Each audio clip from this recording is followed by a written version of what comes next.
వచ్చినారు. ఇప్పుడు చెప్పుకుంటూ పోతే ఒకటి కాదు రెండు కాదు.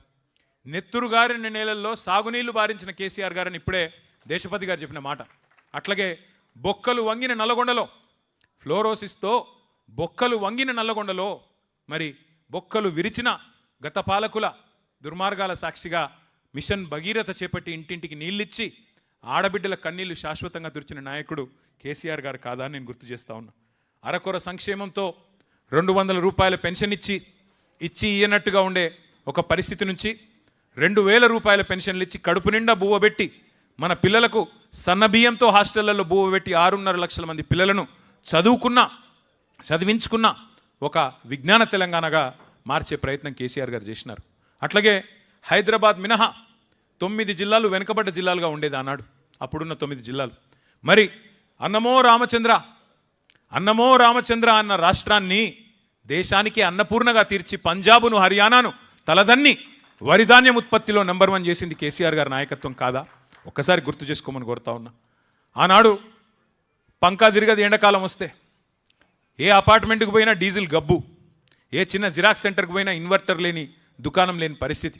అట్లాంటి పరిస్థితి నుంచి 24 గంటల కరెంటు ప్రతి వర్గానికి, రైతులతో సహా ప్రతి వర్గానికి ఇచ్చిన ఒకే ఒక్క నాయకుడు భారతదేశంలో, ఉచితంగా వ్యవసాయానికి 24 గంటల విద్యుత్ ఇచ్చిన నాయకుడు కేసీఆర్ గారు కాదా? ఒక్కసారి గుర్తు చేసుకోండి.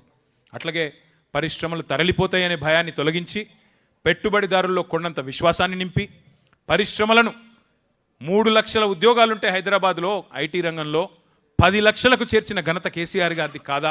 కేసీఆర్ నాయకత్వాన్ని కాదా? గుర్తు చేసుకోండి నేను కోరుతా ఉన్నా. మరి నీళ్లు, నిధులు, నియామకాలు ఈ శీర్షికన మన పోరాటం ఏదైతే జరిగిందో దాన్ని ఆలంబనగా చేసుకునే మన పాలన సాగింది. నీళ్లు, ప్రతి నీటి బొట్టును వడిసిపట్టి బీళ్లుగా ఉన్న తెలంగాణ పొలాలకు మళ్ళిచ్చింది కేసీఆర్. ఇంటింటికి నల్లాలు పెట్టి ఆ నీటి చుక్కలో మరి మా ఆడబిడ్డల కన్నీళ్లు తుడిచింది కేసీఆర్. అట్లాగే నిధుల విషయంలో మన ప్రాంతంలో ఉత్పత్తి అయ్యే సంపద ఇక్కడే ఖర్చు అవుతుంది అని చెప్పి ఆనాడు నినదించి ఉద్యమం చేసి అల్టిమేట్గా రాష్ట్రం సిద్ధించిన తర్వాత తలసరి ఆదాయంలో కర్ణాటకను, గుజరాత్ను, మహారాష్ట్రను అన్నిటినీ తలదాన్ని అగ్రభాగాన భారతదేశంలో నెంబర్ 1 స్టేట్ తలసరి ఆదాయంలో చేసింది కేసీఆర్. అట్లాగే నియామకాల విషయానికి వస్తే ఇవాళ మాట్లాడుతున్న అర్భకులకు నేను చెప్పదలుచుకున్నా, 10 ఏళ్లలో 1,65,000 ఉద్యోగాల భర్తీతో పాటు 2.32 లక్షల ఉద్యోగాల భర్తీకి రంగం సిద్ధం చేసిండు కేసీఆర్. భారతదేశంలో ఎక్కడ ఇంత పెద్ద ఎత్తున మరి ఆనాడు నియామకాలు జరగలేదు. అట్లాగే ఒక వర్గం కాదు, సబ్బండ వర్గాలు, బీసీ, ఎస్సీ, ఎస్టీ, మైనారిటీ, అగ్రవర్ణాల్లో ఉండే పేదలు అందరి జీవితాల్లో వెలుగులు నింపే ప్రయత్నం చేసింది కేసీఆర్. ఆసరా పెన్షన్ల నుంచి అమ్మఒడి దాకా సంక్షేమంలో ఒక మానవీయ కోణాన్ని, మానవతకు మారు పేరుగా కేసీఆర్ గారిని పరిచయం చేసింది ఆ 10 ఏళ్ల పాలన. ఒకటి కాదు రెండు కాదు చెప్తే కళ్యాణ లక్ష్మి, కేసీఆర్ కిట్లు, వినూత్న పథకాలు, మాతా శిశు మరణాలను తగ్గించిన పథకాలు, మానవీయమైన ఆలోచనలు, వృద్ధులకు కంటి చూపు ఉండదని ఆలోచన చేసి కంటి వెలుగు లాంటి పథకం పెట్టిన మహానుభావుడు భారతదేశంలో ఉన్నారా? ఆలోచించమని చెప్పి నేను కోరుతా ఉన్నా. ఒకటి కాదు రెండు కాదు, విప్లవాత్మకమైన కార్యక్రమాలు. రైతు బంధు అనేది ఒక విప్లవం. అది సాధారణ అల్లాటప్ప నాయకులతోని జరిగే నిర్ణయం కాదు.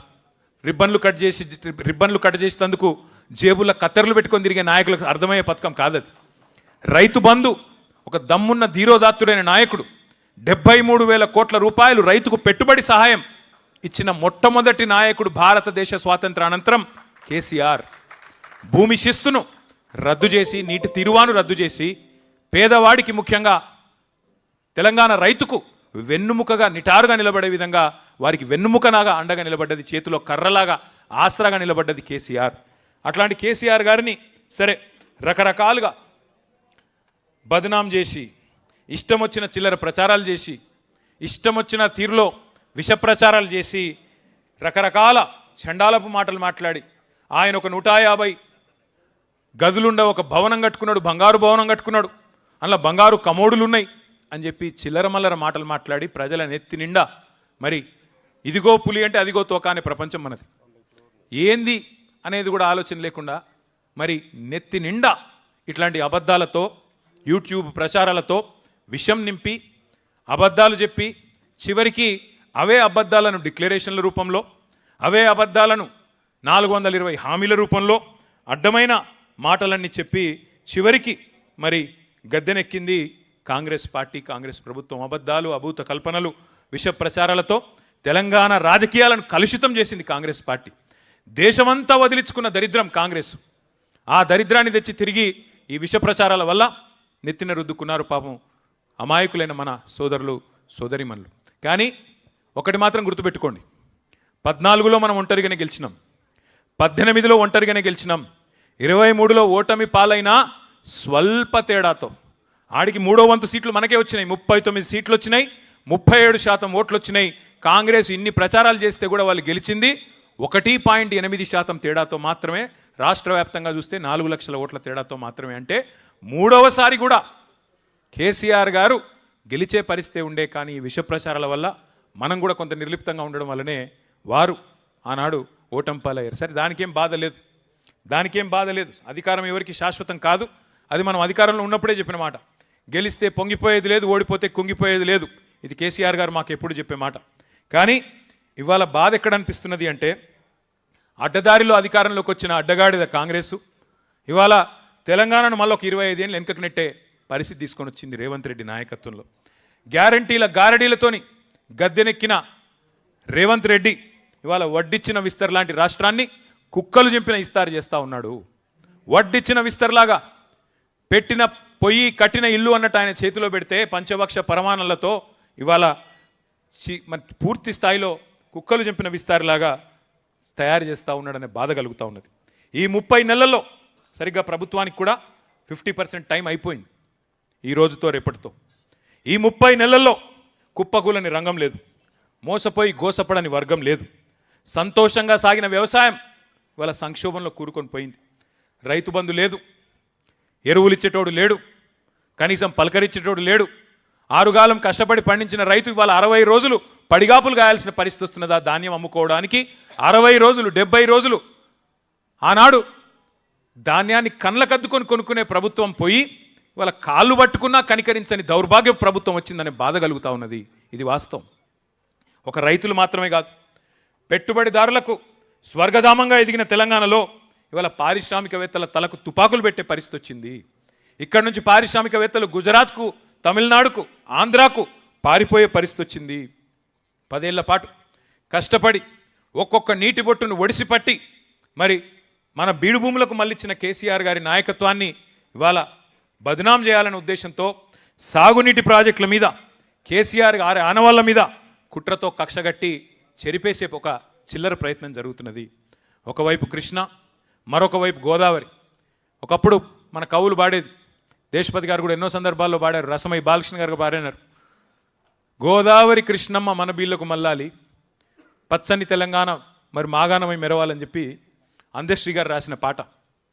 ఆ పరిస్థితి నుంచి మళ్ళీ ఒకసారి ఇవాళ ధీమాగా బతికిన రైతును సంక్షోభంలోకి నెట్టే విధంగా గోదావరి కృష్ణా జలాలను కూడా గురువు గారికి సంతర్పణ చేసే కార్యక్రమం చేస్తున్నాడు రేవంత్ రెడ్డి గారు. గురువు గారికి గురుదక్షిణగా ఇచ్చుకునే ఒక దౌర్భాగ్య పరిస్థితి తీసుకొచ్చినాడు తెలంగాణ రాష్ట్రం వచ్చిన తర్వాత. కానీ నేను ఇందాక చెప్పినట్టు 50% టైం అయిపోయింది దరిద్రానికి.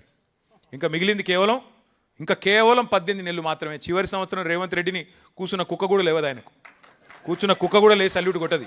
మిగిలింది 18 నెలలే. అందుకే ఇవాళ బాధపడుతున్నారు తెలంగాణ రైతన్నలు. అన్న వస్త్రానికి పోతే ఉన్న వస్త్రం పోయినట్టు అయింది, ఇది ఎక్కడ దరిద్రం అని చెప్పి బాధపడే పరిస్థితి వచ్చింది. 70 లక్షల మంది తెలంగాణ రైతన్నల నోట ఇవాళ ఒకటే మాట వినబడుతున్నది, 4 సార్లు రైతు బంధును ఎగ్గొట్టిన నయవంచకుడు రేవంత్ రెడ్డి, యూరియా కూడా ఇవ్వని చాతగాని అసమర్థ ముఖ్యమంత్రి రేవంత్ రెడ్డి, పంటను కొనలేని సన్నాసి రేవంత్ రెడ్డి. ఇది నేను చాలా పొలైట్గా మాట్లాడుతున్నా, మళ్ళా ఈయన అహంకారం గిహంకారం అని మాట్లాడతారు. నేను మాట్లాడే మాటలు చాలా తక్కువ మాట్లాడుతున్నా. మీరు రైతుల కాడికి పోతే, మీరు మైకు పెడితే రైతులు ఇవాళ మాట్లాడే భాష ఇంకొకడు రేషమున్నోడైతే హుస్సేన్ సాగర్లో దూకి చచ్చిపోవాలి, అటువంటి మాటలు మాట్లాడుతున్నారు ఇవాళ రైతులు. వాస్తవం ఇది.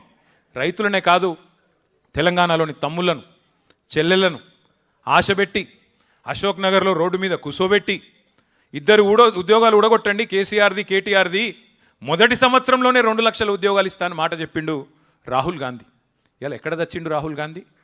అశోక్ నగర్కి వచ్చేందుకు మొహం తెలుతలేదా? ఎక్కడ పోయినావు రాహుల్ గాంధీ? మొదటి సంవత్సరంలో 2 లక్షల ఉద్యోగాలు ఇస్తానన్న సన్నాసి రాహుల్ గాంధీ 2.5 ఏళ్ళైంది, ఇప్పటి వరకు 4,000 ఉద్యోగాలు కూడా నీ ప్రభుత్వం ఇవ్వలేదు కదా. వస్తావా అశోక్ నగర్కు? సెక్యూరిటీ లేకుండా వచ్చే దమ్మున్నదా అశోక్ నగర్ చౌరస్తాకు? చిక్కడపల్లి లైబ్రరీకి వస్తావా రేవంత్ రెడ్డి? ఇప్పుడు ఎట్లయిపోయిందంటే చిక్కడపల్లి లైబ్రరీకి వస్తలేడు రేవంత్ రెడ్డి, చిక్కడు దొరకడన్నట్టు తప్పించుకొని తిరుగుతూ ఉన్నాడు సందులలో వాడి.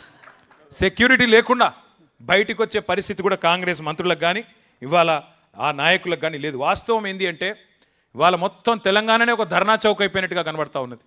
తెలంగాణ మొత్తం ఇవాళ ఒక సంక్షోభంలో కూరుకుపోయినట్టుగా కనబడుతున్నది. పంటలు కొనండి మహాప్రభో అని కాళ్ళు పట్టుకుంటున్న అన్నదాతల ఆక్రందనలు ఒకవైపు, జాబ్ క్యాలెండర్ ఏమైంది అని పోరాటం చేస్తున్న నిరుద్యోగ యువత నిరసనలు మరొక వైపు, ఉద్యోగులకు వెన్నుపోటు 6 నెలల